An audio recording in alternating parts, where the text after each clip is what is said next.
lalu ada manusia yang lolos tanpa hisab. Nggak ada timbangan amal. Dan mereka pun melewati sirat sangat cepat. Ini para nabi-nabi, para syuhada, kemudian orang-orang yang sering diberikan cobaan yang berat oleh Allah di dunia, dan mereka bersabar dalam masalah itu. Juga orang-orang yang dipilih oleh Allah lewat tanpa hisab. Kemudian ada golongan yang kedua adalah orang-orang yang juga tidak ditimbang lagi amalnya, tapi orang kafir, munafik dan orang musyrik, masuk langsung ke neraka. Jadi ada yang langsung masuk ke surga, langsung melewati sirat, menunggu di kantara tanpa ditimbang amalnya. Ada orang kafir dan orang-orang munafik, orang musyrik yang juga tanpa ditimbang amalnya langsung masuk ke neraka. Tinggal orang-orang mukmin yang bermaksiat. Ini yang ditimbang amalnya. Mereka pada saat ditimbang amalnya, ada yang amal baiknya lebih berat daripada amal dosanya, amal muruknya, maka langsung juga lolos. Yang kita bahas sekarang adalah orang-orang yang masih berimbang antara dosa sama amal solehnya, dan ada orang yang amal buruknya lebih berat daripada dosanya. Di antara salah satu penyebab kenapa dosa mereka lebih banyak adalah adanya mazalim, adanya perilaku-perilaku yang salah antara dia dengan manusia yang lainnya, yang memang masih harus diselesaikan. Misal, si A sama si B pernah punya masalah, mungkin ghibah, mungkin fitnah, mungkin pernah mengambil hak, belum sempat dikembalikan, ngambil duit, utang gak bayar, dan seterusnya. Maka si A ini menuntut si B di hadapan Allah. Maka Allah Azza wa Jalla akan ambil pahalanya si B, dikasih kepada si A, sesuai dengan kadar dosa atau pelanggaran yang pernah dia lakukan, si B ini. Misal dia punya 100.000 pahala, ternyata dari tuntutan si A ini, dia diambil 5.000, setengahnya, contoh saja.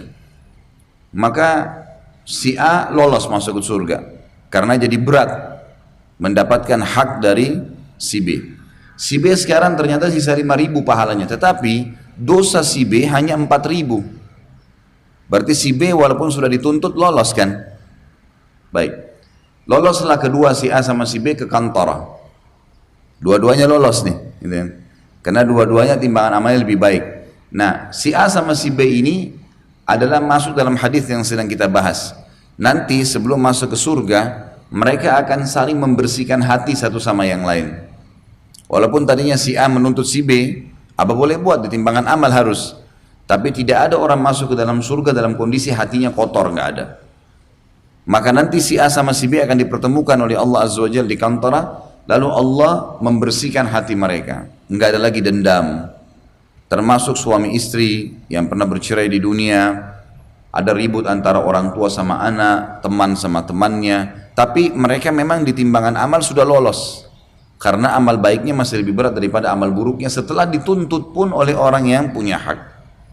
Maka itu yang dimaksud dalam hadis kita ini. Saya ulangi kembali, karena kalau hadis ini dibaca sendiri tidak difahamin nantinya. Terjemahannya, jika kaum mukminin sudah bebas dari neraka.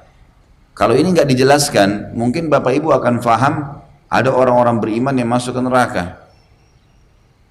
Maksudnya adalah orang-orang neraka nih masuk neraka dulu kemudian keluar, bukan mereka yang dimaksud.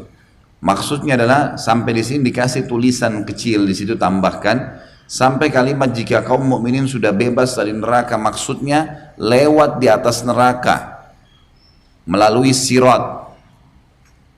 Jadi orang-orang yang tadi harus melewati sirat untuk masuk ke surga ya.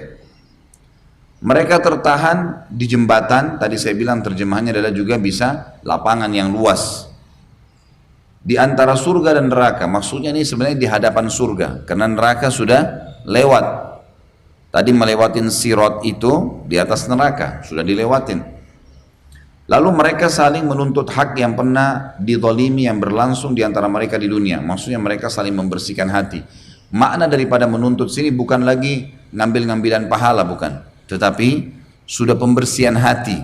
Karena sudah akan masuk ke surga dan semua sudah lolos. Semuanya saya kasih contoh tadi si A sama si B.